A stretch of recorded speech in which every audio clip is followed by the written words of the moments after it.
नमस्कार, आप देख रहे हैं जम्मू कश्मीर स्पेशल। मैं हूं आपके साथ पूजा ठाकुर। तो खबरों की शुरुआत करते हैं रजौरी से। आपको बता दें, रजौरी के बदल इलाके में 17 मौतों के बाद 5 और लोगों की हालत बिगड़ी है। स्थिति नियंत्रण से बाहर होते ही देख प्रशासन ने आज सुबह ही बदल गांव को कंटेनमेंट जोन घोषित कर दिया है। पीड़ित 3 परिवारों के घरों को पूरी तरह से किया गया है सील, जबकि उनके करीबी रिश्तेदारों को एहतियातन जीएमसी रजौरी में किया गया है शिफ्ट। वहीं पूरे बदल गांव को भी कंटेनमेंट जोन किया गया है घोषित, जहां पर प्रशासन द्वारा पानी और खाने की चीजों पर रखी जाएगी खास नजर। आपको बता दें कि 17 दिसंबर से लेके अब तक रजौरी में इस कूटरंका सब डिवीजन में बदल गांव में 3 परिवारों के 17 लोगों की मौत हो चुकी है, जिसमें 13 बच्चे शामिल हैं। ऐसे में इलाके में अज्ञात कारणों से लोगों की मौतों ने दहशत का माहौल बना रखा है, जिसने कि प्रशासन के भी हाथ पांव फुला दिए हैं। अब तक की मेडिकल रिपोर्ट्स में किसी भी प्रकार की बीमारी या महामारी की पुष्टि न होने के चलते ये मामला लगातार संदिग्ध होता जा रहा है। गणतंत्र दिवस के मद्देनजर जम्मू शहर में सुरक्षा व्यवस्था को किया गया कड़ा। जम्मू शहर की व्यस्त रहने वाली सड़कों पर पुलिस द्वारा लगाए गए विशेष नाके। आज शहर के गांधीनगर इलाके में एसपी साउथ व अन्य पुलिस के आला अधिकारियों के द्वारा लगाए गए विशेष नाके। इस दौरान सड़क से गुजरने वाली कई गाड़ियों व पब्लिक ट्रांसपोर्टों की भी की गई चेकिंग। इस मौके पर ट्रैफिक नियमों का उल्लंघन करने वालों पर भी की गई कार्रवाई। मौके पर ही गाड़ियों के काटे गए चालान। पुलिस की लोगों से अपील, लोगों को ट्रैफिक नियमों का करना चाहिए पालन। लोगों के लिए यही मैसेज रहेगा कि जो ट्रैफिक रूल्स है वो आप फॉलो करें। जो ऑनरेबल सुप्रीम कोर्ट की गाइडलाइंस है, जो आप स्क्रीन के ऊपर फिल्म लगाते हैं वो आप नहीं लगाएंगे। और इसके साथ मैं एक चीज आपके साथ शेयर करना चाहूँगा कि हमारे देश में सबसे ज्यादा जो मौतें होती हैं उसमें से एक कारण रोड एक्सीडेंट का भी है। तो आप ट्रैफिक के नियम को पालन करें, क्योंकि नशा करके शराब पी के आप गाड़ी ना चलाएं। सारे जो ट्रैफिक रूल्स हैं उनको फॉलो करें। तो ट्रैफिक सेफ्टी फीचर्स है, सीट बेल्ट है, हेलमेट है। बारामूला से संग्रामा तक तिरंगा रैली का आयोजन। गणतंत्र दिवस से पहले देशभक्ति को बढ़ावा। गणतंत्र दिवस के उपलक्ष्य में देशभक्ति और एकता को बढ़ावा देने के लिए बारामूला से संग्रामा तक एक तिरंगा रैली का आयोजन किया गया। इस कार्यक्रम की अध्यक्षता सामाजिक कार्यकर्ता मुदस्सर मंजूर वानी ने की। रैली में स्थानीय समुदाय के सदस्यों ने उत्साहपूर्वक भाग लिया और राष्ट्रीय गौरव का प्रदर्शन किया।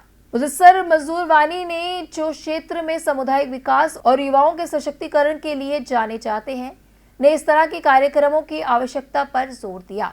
रैली में युवा नेता मंजूर अहमद भट्ट, आदिल मोहिद्दीन और रेहान लोन ने भी भाग लिया। ये सभी युवा नेतृत्व और सामाजिक सेवा में अपने योगदान के लिए पहचाने जाते हैं।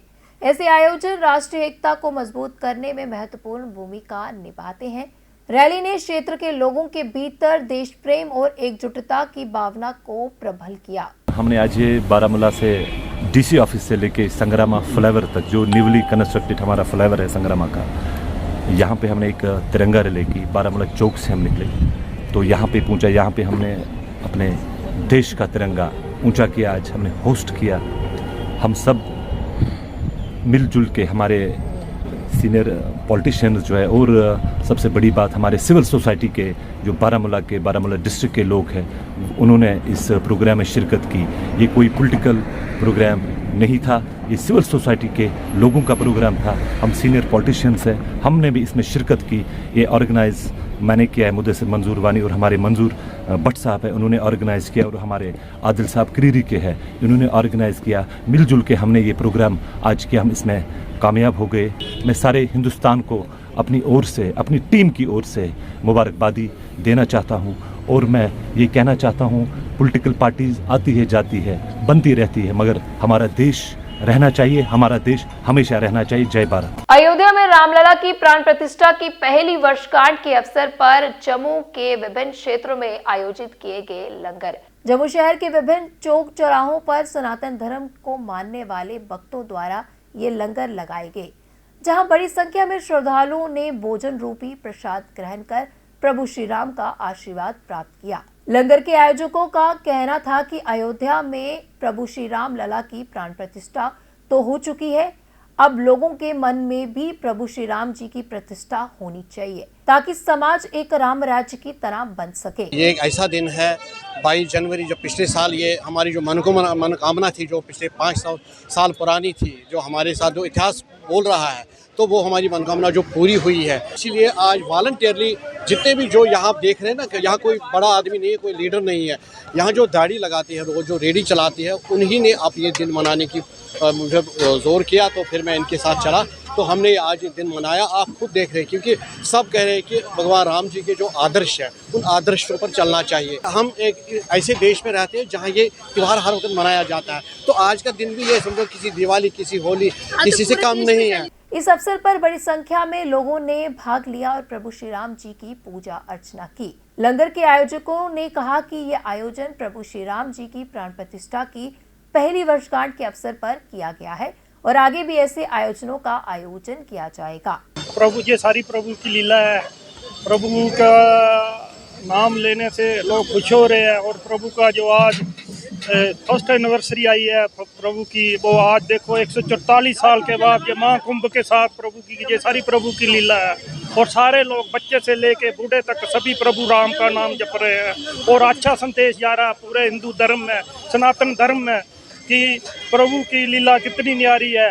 हर लोग, हर बच्चा, हर बुजुर्ग खुश है कि प्रभु का नाम चल रहा है। गांधरबल के गुजर बस्ती वाटलर में जिंदा पकड़ा काला भालू। गुजर बस्ती वाटलर गांधरबल में बुधवार को वाइल्ड लाइफ डिपार्टमेंट के अधिकारियों ने एक काले भालू को जिंदा पकड़ने में सफलता हासिल की। इस ऑपरेशन से स्थानीय लोगों को बड़ी राहत मिली है, जो भालू की बार बार दिखाई देने की वजह से डरे हुए थे। भालू को सुबह के समय ग्रामीणों ने देखा और तुरंत department of wild life conservation को सूचित किया। विशेषज्ञों की एक टीम ने मौके पर पहुंचकर भालू को सुरक्षित तरीके से बेहोश कर पकड़ लिया। वाइल्ड लाइफ डिपार्टमेंट के एक अधिकारी ने कहा कि भालू की पूरी मेडिकल जांच के बाद उसे प्राकृतिक आवास में छोड़ दिया जाएगा ताकि उसकी सुरक्षा और भलाई सुनिश्चित की जा सके। आज 22 जनवरी को हमें इंफॉर्मेशन आई, हमने कैच इंस्टॉल करके रखा था पहले ही वतलार गुजर बस्ती में, तो आज कैप्चर हुआ ये और हमें फ़ोन आ गया सुबह के 6:30 बजे कि यहाँ पे बियर कैप्चर हो गया है, तो इसको उठा लो। फिर हमारी टीम आई, वाइल्ड लाइफ की ऑफिस में थे, मैं भी आया, ऑफिस से पहुँचा और हमने गाड़ी निकाली और हमने इसको रेस्क्यू किया। ये पहले ही फंस कर था, तो रात के 1-2 बजे कैप्चर हुआ था, तो अब एक कैच को टुटाने की कोशिश कर रहा था, तो इसलिए हम जल्दी सुबह अर्ली मॉर्निंग पहुँचे, तो हमने इसको लाया। अब हम ऑफिस में हैं, शाम के टाइम हम कहीं दूर इलाके जंगल में रहा कर देंगे। मोटर व्हीकल डिपार्टमेंट गांधरबल द्वारा फ्री मेडिकल कैंप का सीएमओ गांधरबल के सहयोग से किया गया आयोजन। इस पहल का उद्देश्य ड्राइवर्स और ट्रांसपोर्ट वर्कर्स के बीच स्वास्थ्य जागरूकता फैलाना और जरूरी स्वास्थ्य सेवाएं प्रदान करना था। ये कार्यक्रम रीजनल ट्रांसपोर्ट ऑफिसर कश्मीर और एआरटीओ गांधरबल की उपस्थिति में संपन्न हुआ। कार्यक्रम में एआरटीओ गांधरबल ने कहा कि ड्राइवर्स और ट्रांसपोर्ट वर्कर्स के स्वास्थ्य का ध्यान रखना बेहद ही जरूरी है, क्योंकि वे समुदाय के दैनिक जीवन में एक महत्वपूर्ण भूमिका निभाते हैं। उन्होंने ये भी कहा कि ऐसी पहले ये सुनिश्चित करती है कि व्यस्त शेड्यूल के कारण अपने स्वास्थ्य को नजरअंदाज करने वाले लोगों तक भी स्वास्थ्य सेवाएं जागरूकता पहुंचा सके। मेडिकल कैंप में मुफ्त स्वास्थ्य जांच, परामर्श और खासतौर पर आंखों की जांच की सुविधा दी गई। स्वास्थ्य विशेषज्ञों ने विजन टेस्ट किए और आंखों की देखभाल के लिए जरूरी सुझाव दिए। ड्राइवर्स ने इस पहल की सराहना की और कहा कि आंखों की अच्छी सेहत सुरक्षित ड्राइवरों के लिए बेहद महत्वपूर्ण है। नेशनल रोड सेफ्टी मंथ पूरे इंडिया में चल रहा है। नेशनल रोड सेफ्टी मंथ मनाने का मकसद ये है कि हादसात को कम किया जाए, और हादसात को कम करने के साथ साथ ये हमारा मतलब ये है कि लोग जो हैं, जनरल लोग हैं, जनरल पब्लिक है, जो ड्राइवर हजरात हैं, इनमें अवेयरनेस पैदा की जाए, इनको रोड सेफ्टी के मुतालिक बताया जाए, हादसात कम कैसे हुए इसके मुतालिक बताते रहते हैं हम इस महीने में। तो आपने देखा कि हमने इस महीने में आज से पहले लगभग 4 मेडिकल कैंप कर दिए, और आज भी सीएमओ गांधरबल की कोर्टसी से हम ये मेडिकल कैंप कर रहे हैं। आप देख रहे हैं कि ड्राइविंग ट्रायल टेस्ट पे जो लोग आए हैं, उनकी आंखों का बाज़ाब्ता चेकअप कर रहे हैं, क्या ये मेडिकल ऑप्थेल्मिक चेक हो रहा है, क्या ये चलाने के काबिल हैं, और मज़ीद इसके इनका जनरल चेकअप भी किया जा रहा है। अगर कोई बीमार वगैरह है उनको दवाइयाँ वगैरह लिख दी जाती हैं, तो ये एक अच्छा सिलसिला है। और ये सिलसिला न सिर्फ रोड सेफ्टी मंथ में चलता रहेगा, हमारी ख्वाहिश रहेगी कि आगे भी चलता रहे। तो आपने देखा कि कुछ लोगों को, कुछ जो मेडिकल जो ड्राइविंग ट्रायल टेस्ट देने आए थे, उनमें से कुछ लोगों की आंखों की प्रॉब्लम थी, जैसे 6/6 तो सबका नहीं था, 6/9 2 से 4 कैंडिडेट्स का अभी तक निकल चुका है, मतलब आईसा ऑप्थेल्मिक टेस्ट। तो उनको हमने कहा है कि आपका ड्राइविंग टेस्ट सब्जेक्ट टू ये फर्दर मेडिकल जो आप ऑब्जर्वेशन है करेंगे और अपना बाज़ाब्ता चश्मा वगैरह जो है ये बनवा के आएंगे, तब जाके हम आपको ड्राइविंग टेस्ट में हिस्सा लेने की इजाज़त दे देंगे और आपको फर्दर लाइसेंस इसी का सूरत में हासिल हो जाएगा। तो ये आप देख रहे हैं कि ये कैंप जारी है, लोग बड़े ज़ोर शोर से इसमें हिस्सा ले रहे हैं। न सिर्फ हमारा ये कैंप तक महदूद रहेगा, बल्कि हम सड़कों पे जाके गाड़ियों की चेकिंग कर रहे हैं, लोगों में अवेयरनेस कर रहे हैं, seat belts regarding not using mobile phone while driving, और बहुत सारे जो भी मतलब रोड सेफ्टी के मुतालिक इक़दाम हैं हम उनको उठा रहे हैं। हाल ही में एक एक्सीडेंट हुआ जिसमें माइनर लोग इन्वॉल्व थे। तो उसके बाद देखें आपने कि जो भी स्टेक होल्डर्स हैं, चाहे जो भी फोर्स एजेंसियां हैं, वो रोड्स पे आ गई, उन्होंने थोड़ा सा सख्ती की, तो उसका नतीजा आप सामने देख रहे हैं। एक तो लोग जो हैं ट्रैफिक रूल्स का पालन कर रहे हैं, सीट बेल्ट पहन रहे हैं, रैश ड्राइविंग से बाज आ रहे हैं और स्पीडिंग नहीं कर रहे हैं, और बिना कागज़ के, बिना वैलिड डॉक्यूमेंट्स के गाड़ियां नहीं निकाल रहे हैं बाहर।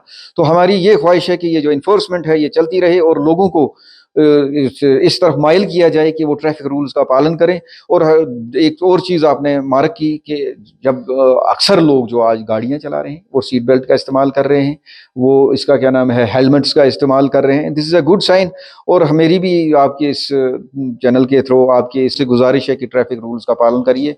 अब सख्ती से हम पेश आ जाएंगे। अगर हमें किसी को भी पाया गया कोई वायलेशन कर रहा है, कोई ट्रैफिक रूल्स की खिलाफ वर्जी कर रहा है, उसके खिलाफ कार्रवाई करेंगे। और माइनर अगर हमें कोई पाया गया ड्राइविंग करते हुए तो उसकी गाड़ी भी सीज की जाएगी और उसके पेरेंट के खिलाफ भी सख्त कार्रवाई की जाएगी। जुर्माने के अलावा कैद के लिए हम रिकमेंड करेंगे। तो मेरी ख्वाहिश है और मेरी गुजारिश है सब लोगों से कि ट्रैफिक रूल्स का पालन करें। जेकेपीडीडी रामबन ने सरकारी कर्मचारियों के लिए प्रधानमंत्री सूर्य घर मुफ्त बिजली योजना के तहत एक जागरूकता शिविर का आयोजन किया।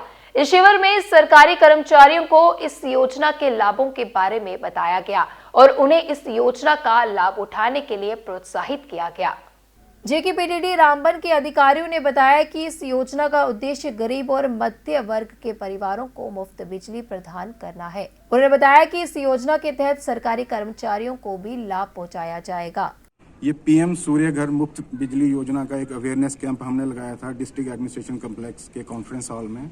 यहाँ पे जितने भी गवर्नमेंट एम्प्लॉइज आए थे उनको स्कीम के बारे में समझाया हमने और ऑन स्पॉट रजिस्ट्रेशन की है। तो स्कीम के सोलर रूफटॉप पैनल्स जो ये लगेंगे छत पे, तो उसके बारे में समझाया कि कैसे इसकी पावर जनरेट होगी, तो कैसे उसके आपका बिजली का बिल कम होगा। तो अलग अलग टाइप के जैसे 1 किलोवाट, 2 किलोवाट, 3 किलोवाट, 5 किलोवाट की अलग अलग सब्सिडीज़ हैं। 1 किलोवाट पे 55,000 की कास्ट है, तो उसमें आपको 19,000 पे करना है, 36,000 जो है सब्सिडी अमाउंट है। अगर 3 किलोवाट का लगाते हैं तो उसमें आपकी सब्सिडी अमाउंट है 94,800 और टोटल कास्ट जो है प्रोजेक्ट की 1,59,500 है। तो बाकी की अगर इन केस किसी ने बैंक लोन लेना है तो 7% इंटरेस्ट रेट पे जेके बैंक, पीएनबी या और एसबीआई वगैरह जो भी बैंक हैं वो 7% इंटरेस्ट रेट पे लोन भी दे रहे हैं। नहीं सर, ये है बेसिकली डोमेस्टिक कंज्यूमर जितने भी हैं अपने घरों पे वो रूफटॉप पैनल्स लगेंगे, उनके लिए स्कीम है। जो पावर जनरेट होगी, नेट मीटर्स लगेंगे, उसमें से जो आपकी कंजप्शन है वो लेस होके आपकी जो बिजली का बिल आएगा। इन केस आपकी जैसे 3 किलोवाट का लगाते हैं तो 300 प्लस यूनिट्स जनरेट अप्रॉक्सीमेट होती हैं।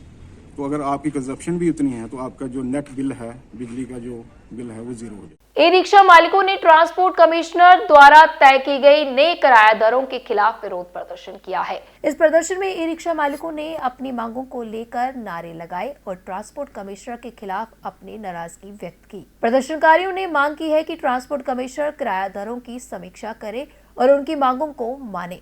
प्रदर्शनकारियों का कहना था कि अगर उनकी मांगें जल्द पूरी नहीं की गई तो वे चक्का जाम करने पर मजबूर हो जाएंगे। उन्होंने ट्रांसपोर्ट कमिश्नर से जल्द बैठक करने और एक निष्पक्ष समाधान निकालने की अपील की है। ये जो प्रदर्शन है पूरे जम्मू कश्मीर में चल रहा है, ये हमारी केवल हमारे जम्मू की आवाज़ नहीं है, ये पूरे जम्मू कश्मीर के ऑटो रिक्शा वालों की ये आवाज़ है। ये जो फैसला जो बंद कमरों में किया जाता है, हमें इसकी कोई मंजूरी नहीं है। गवर्नमेंट एडमिनिस्ट्रेशन के लोग हमारे साथ हैं, हम गवर्नमेंट के साथ नहीं है। जो गवर्नमेंट वो हमारे साथ चलते हैं, हम होंगे तो वो चलेंगे, हम नहीं होंगे तो वो कहाँ से चलेंगे। जबकि हमारे ई रिक्शा का जो खर्चा है, जो 2,07,000 रुपया सालाना जो ई रिक्शे का खर्चा है, जो इनकी 2.5 रुपये की कैलकुलेशन के हिसाब से 1,44,000 रुपया हमारी साल की बचत है, जो बिल्कुल जेन्युइन एक नंबर हमने जो इसका चार्ट बनाया है। गवर्नमेंट इसको देखे, इसको पढ़े, इसको वॉच करे कि ये जो खर्चा जो हमारा ज़्यादा है, आमदनी कम है, हम ऐसे कैसे इसको सर्वाइव करेंगे। हमारी मांग है कि हमारे साथ बैठ के बात की जाए और इस मसले का हल किया जाए, नहीं तो ये प्रदर्शन दिन ब दिन और तेज़ किया जाएगा। Trade union coordination centre Jammu Kashmir committee ने वर्किंग क्लास की लंबित मांगों को उठाने के लिए एक पत्रकार वार्ता का किया आयोजन, जिसमें ट्रेड यूनियन कोऑर्डिनेशन सेंटर के मेंबर्स ने कहा कि वे सरकार से संवाद और समझौते के माध्यम से मुद्दों का समाधान करने में विश्वास रखते हैं, लेकिन अगर सरकार विफल रही तो संघर्ष के अलावा कोई और अन्य विकल्प नहीं है। ट्रेड यूनियन कोऑर्डिनेशन सेंटर की मांग है कि चीफ मिनिस्टर, उपराज्यपाल व्यक्तिगत रूप से इसमें हस्तक्षेप करे और हमारी सभी लंबित मांगों को शीघ्र पूरा करे और एक उच्च स्तरीय कैबिनेट उप समिति का गठन करे। हम चाहते हैं कि जम्मू कश्मीर सरकार जो है 63,000 से ज़्यादा वर्कर्स को वो रेगुलराइज करे, उनको मिनिमम वेज एक्ट के दायरे में लाया जाए। आंगनवाड़ी वर्कर्स और आशा वर्कर्स को वर्कर का दर्जा दिया जाए ताकि हम उनको सोशल सिक्योरिटी दे पाए और उनको मिनिमम वेज एक्ट के दायरे में लाया जाए। हम मुतालबा करते हैं कि जीपी फंड बिल्स जो पेंडिंग है मुख्तलिफ जम्मू कश्मीर के ट्रेजरीज में, वो फंड्स एलोकेट किया जाए ताकि हमारा जो हार्ड अर्न सेविंग है वो अदा किया जा सके। हम मुतालबा करते हैं कि मुख्तलिफ महकमा जात में रिक्रूटमेंट रूल्स में तरमीम की जाए। अगर संवाद की इससे बात नहीं बनी तो हम संघर्ष का रास्ता इख्तियार करेंगे। उसके लिए हम बाकी ट्रेड यूनियन से भी अपील करेंगे, हम इकट्ठे बैठ के एक मुश्तरका लाहे अमल जो है वो तय करेंगे, सरकार को भी इस बात से बाखबर करेंगे। अगर सरकार ने नहीं सुना तो फिर हम संघर्ष का रास्ता जो है इख्तियार करने को मजबूर हो जाएंगे। Joint action committee SC, ST, OBC and minorities organisation ने कठुआ में हुई नाबालिग के साथ सामूहिक दुष्कर्म पर एक कॉन्फ्रेंस आयोजित की। समिति ने कहा कि सरकार को इस मामले में जल्द से जल्द कार्रवाई करनी चाहिए। समिति ने न्याय की मांग की है और इस दुष्कर्म के खिलाफ आवाज उठाई है। कहा है कि आरोपियों को जल्द से जल्द सलाखों के पीछे करना चाहिए। समिति ने यह भी कहा है कि सरकार को महिलाओं और बच्चों की सुरक्षा के लिए उचित कदम उठाने चाहिए। जो कि कठुआ की बेटी के साथ जो दुष्कर्म हुआ है उसी को लेकर आज की जो प्रेस कॉन्फ्रेंस है, तो मैं ये कहना चाहूँगा कि अक्टूबर महीने की वारदात है जब बच्ची के साथ गैंगरेप होता है, उसकी वीडियो बनाई जाती है और उसके बाद 5 जनवरी को जब घर वालों को पता चलता है तो उनके घर बेटी उसके जो बड़ी बहनों के घर जाती है तो उसे भगा दिया जाता है। घर से जो आरोपी थे उन्होंने उसे भगा दिया और 5 जनवरी को जो उसकी FIR लगती है, लेकिन आज तक पुलिस जो आरोपियों को अरेस्ट नहीं कर पाई। ये बड़ा सोच का विषय है, क्योंकि बच्ची जो है नाबालिग है, 14 साल की नाबालिग बच्ची के साथ सामूहिक दुष्कर्म होना ये बहुत बड़ा ऑफेंस है। पॉक्सो के तहत बात करें, हम SC ST एक्ट के तहत बात करें तो आरोपी जो है किसी भी तरह हालत से जल्द पकड़े जाने चाहिए थे। अब तक पकड़े जाने चाहिए थे, सलाखों के पीछे होने चाहिए थे, ताकि ये एक एग्जाम्पल बने। डिस्ट्रिक्ट एडमिनिस्ट्रेशन कठुआ से, पुलिस एडमिनिस्ट्रेशन कठुआ से मैं अपील करूंगा कि जल्द से जल्द जो आरोपी हैं वो सलाखों के पीछे होना चाहिए, अरेस्ट होने चाहिए और घर वालों को, जो लड़की है उसके घर वालों को सिक्योरिटी मिलनी चाहिए ताकि कोई उनके साथ अनटोवर्ड ऐसा इंसिडेंट्स ना हो। तो ये थी आज की खास खबरें जम्मू कश्मीर स्पेशल में। हमें दीजिए इजाजत, फिर मिलेंगे। नमस्कार।